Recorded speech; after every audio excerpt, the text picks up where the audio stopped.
ጽናት ይሄ ሁሉ ነገር እየደረሰባት ያለው እሷ መናገር ስላልቻለች ነው። አሁንም ካልተናገረች ብዙ ነገር ይደርስባታል እያላችሁ ነው።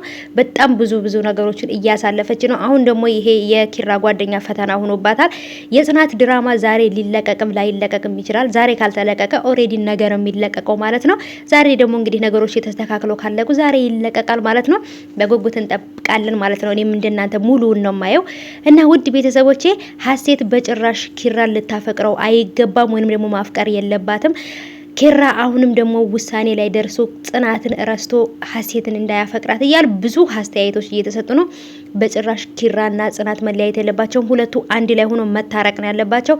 በመሀላቸው ሀሴት መግባት የለባትም እያላችሁ ነው። ሀሴት ባደረገችው ነገር ደግሞ ደስ ብሏቸዋል። ሰላም ውድ የተከበራችሁ የቻናሌ ተከታታዮች እንዴት ናችሁ? ከኔ ጋር ሁሉ ሰላም ነው። ሰላማችሁ ይብዛልኝ ባላችሁበት ውድ ቤተሰቦቼ። ለቻናሌ አዲስ ከሆናችሁ ሰብስክራይብ እያደረጋችሁ ቤተሰቡ ነው። ነባሮች ደግሞ እንኳን በሰላም መጣችሁ ብያለሁ ቤተሰቦቼ። ስለምትሰጡኝ ሀሳብ አስተያየት አመሰግናለሁኝ ማለት ነው። ይሄንን ቪዲዮም ደግሞ ስታዩ ላይክ በማድረግ ግቡ ማለት ነው። ወዶቼ እንግዲህ የጽናትን ጓደኛ ማለት ነው ይሄ ሁሉ ነገር እንዴት እየሆነ እንደሆነና ጥርጣሬም ስለነበራት ምሩንና ጽናትን ጠርታ ያለውን ነገር ሁሉ ነገራቸው ነበረ። እኔም ልጅቷን ሳያት አላማረኝም ጥርጣሬ ላይ ነበርኩ ብላታለች። ያንን ነገር በሰማች ሰዓት ግን ጽናት ሩጣ ነበረ ሀሴት ጋር የሄደችው ወደ ነኪራ ቤት የተመለሰችው። ምክንያቱም ሁሉን ነገር እንድታስረጅኝ ይፈልጋለሁ። አንቺ ከዚህ ቤት የምታቂው ኪራን ብቻ ነው አይደለ? ሌላ የምታቂው ሰው የለም አይደለ? እያለች እያፋጠጠቻት ነበረ። ከዛ የጽናት ጓደኛና ምሩ እየተሯሯጡ ገብተው ምሩ ሀሴት ጋር ቁጭ ብላ እያወራች ነበረ። ጽናትን ደግሞ ጓደኛዋ ይዛት ወደ ኩሽና ቤት ነበር የሄደችው። ምክንያቱም ኪራ ይሄን ሁሉ ነገር እየሆነ ያለው ወንም ቤት ውስጥ ወጥቶ የጠፋው በኔ ምክንያት ነው ብላ ነው የምታስበው ጽናት ማለት ነው። ሀሴት ደግሞ በኔ ምክንያት ነው እያለች ያለችው። በማን ምክንያት ኪራ እንደወጣ የሚታወቅ ነገር የለም። ኪራ በአሁኑ ሰዓት መወሰን ያለበትና ምን ማድረግ እንዳለበት ግራ ስለተጋባ ቤቱም ውስጥ ተቀምጦ ደግሞ ኪራ ምን ሆንክ፣ ኪራ ምን ሆነ ነው በዚህ ወጣ በዚህ ገብተህ እያሉ የሚጠይቁ ሰዎች ጥያቄያቸው ስለበዛበት እሱ ደግሞ ማድረግ የሚፈልገው ብቻውን አስቦ ውሳኔውን የማይጸጸትበትን ውሳኔ መወሰን ስለሚፈልግ ነው።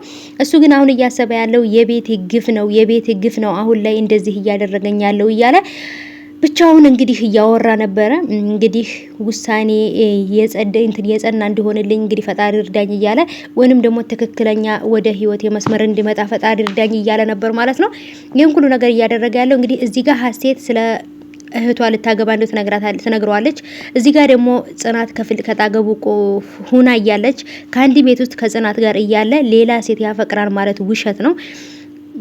አሁንም ደግሞ ኩሽና ቤት ሄዶ ነገሮችን እንትን ካለ በኋላ አንቺም መታገስ ሰልችቶኛል፣ ከአቅሜ በላይ ሆኗል ምናምን እያለ በጣም ብዙ ነገር ነበር የተናገራት። እሷም ደግሞ አትናደድ በቃ ነው ያለችው። ከተናደደ ሄዶ መጠጥ ነው የሚጠጣው፣ ራሱን ነው የሚጎዳው። ይሄን ነገር ስለምታውቅ ነበረ። ብቻ ተወደዋለች፣ እሱም በጣም ይወዳታል። እዚህ ጋም የኪራ ጓደኛ ጽናትን መከራውን ያበላታል። እዛ ጋም ደግሞ ብዙ ነገሮች ውስጥ ሆና ጽናት ማለት ነው በጣም ግራ ተጋብታለች። እውነት በሷ ቦታ ሆነን እኛን ስናየው ይከብዳል። በጣም ጎበዝና ቻይ ልጅ ናት ብዬ አስባለሁኝ። እዚህ ጋም ደግሞ አባቴ የምትለው ነገር ትታለች። ምክንያቱም በጣም የሰው ምክር ትሰማለች ማለት ነው። የኔ እናት በፊት አባቴ ማለት አብዝታ ነበር። አሁን አባቴ ማለት ትታለች። ምክንያቱም በኮሜንቱ መሰረት ማለት ነውና አሁን አባቴ የሚለው ነገር ትታ ነኪራ ማሰብ ጀምራለች። ይህን ውሳኔ የወሰነችው እኮ ለምንድን ነው ይሄን ነገር ወስነሽ ልጁ እንደዚህ እንዲሆን የምታደርጊው ብላ ነበር ጓደኛዋ የጠየቀቻት። እኔ እኮ ለእናቱ ለቤተሰቦቹ ደስታ ስል ነው እንጂ እኮ እኔ እሱን ጠልቼው አይደለም ብላለች። እንደዛ ከሆነ ኪራን ካልጠላሹ ለአባትሽም ሆነ ለሱ ቤተሰብም ሆነ እነሱ ሁለቱ መጋባታቸው በጣም አሪፍ ነው። ስለዚህ ለኪራ ቤተሰብም ለጽናት አባትም ሲባል ሁለቱ ቢጋቡ በጣም አሪፍ ነው ብዬ አስባለሁ። እሱም ቤተሰቦቹን ያስደስታል፣ እሷም አባቷን ታስደስታለች። አለቀ።